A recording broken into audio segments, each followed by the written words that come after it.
ඔබට කවදා හරි හිතිලා තියෙනවද ඔබට ලොකු හීන තිබුණත් ඒවා කරන්න කිසිම ශක්තියක් නැහැ කියලා? මම මේක හෙට කරනවා කියලා ඔබ හිතනවා. හැබැයි ඒ හෙට කවදාවත් එන්නේ නැහැ.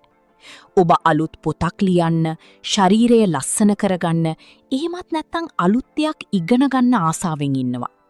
හැබැයි ඒ වෙනුවට ඔබ කරන්නේ පැය ගණන් ෆෝන් එක ස්ක්‍රෝල් කරන එක හෝ ටීවී බලන එක.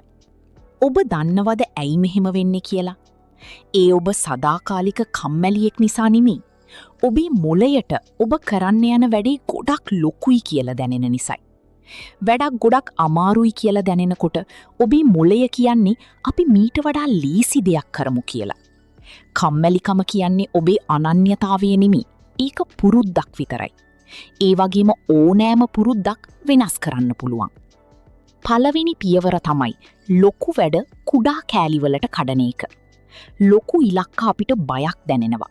ඒ නිසා ඒවා පුළුවන් තරම් පොඩි කරන්න.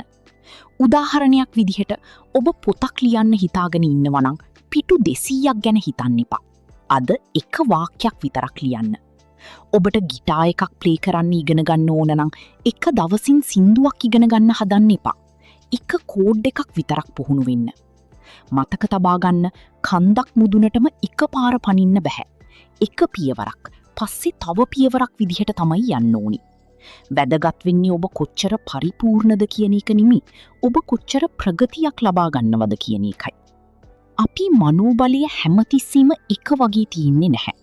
ඒ නිසා දිනචරියාවන් පාවිච්චි කරන්න. ඒක හරියට බයිසිකල් පදින්න ඉගෙන ගන්නකොට පාවිච්චි කරන ට්‍රේනින් වීල්ස් වගේ. ඔබට උදේට ව්‍යායාම කරන්න ඕන නම් ඔබේ සපත්තු දෙක ඇඳ ළඟින්ම තියාගන්න. එතකොට උදේට වැඩි පටන් ගන්න හරිම ලීසි. සෑම උදෑසනකම කළ යුතු වැඩ ලයිස්තුවක් ලියන්න. නැත්තම් අවදි වූ ගමන් වතුර වීදුරුවක් බොන්න.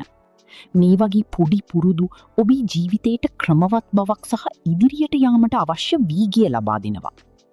වැඩක් පටන් ගන්න එක තමයි හැමතිස්සෙම අමාරුම කොටස. ඒ නිසා ඔබට ඔබම පොරොන්දුවක් වෙන්න මම මේ වැඩේ විනාඩි 2ක් විතරක් කරනවා කියලා. පොතක් කියවන්න ඕන නම් එක පිටුවක් කියවන්න. කාමරය අස් කරන්න ඕන නම් එක කුණකින් පටන් ගන්න. එකපාරක් වැඩි පටන් ගත්තම ඒක දිගටම කරගෙන යන එක ලීසි.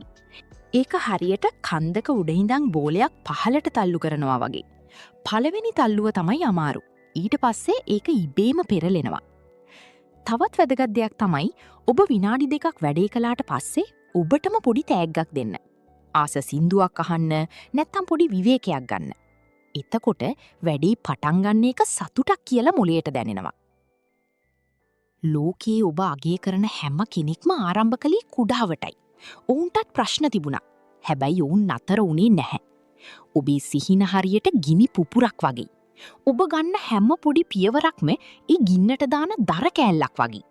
දිග්ගටම දර එකතු කරන්න. එවිට ඔබේ සිහින මහා ගින්නක්සේ ඇවිලේවි. අසාර්ථක වීම කියන්නේ සාර්ථකත්වයේ විරුද්ධ පැත්ත නෙමෙයි. ඒක ගමනීම කොටසක්. ඒ නිසා අදම එක පොඩි පියවරක් ගන්න. ඔබේ සිහින ඔබ ඉන්නකම් බලාගෙන ඉන්නවා. ඔබ අද පටන් ගන්න ලෑස්තිද? එහෙනම් මේ දැන්ම එක පොඩි වැඩක් කරන්න. මතක තබා ගන්න. ඔබට පරිපූර්ණ වෙන්න අවශ්‍ය නැහැ. ඔබට අවශ්‍ය වෙන්නේ අඛණ්ඩව වැඩ කිරීම පමණයි.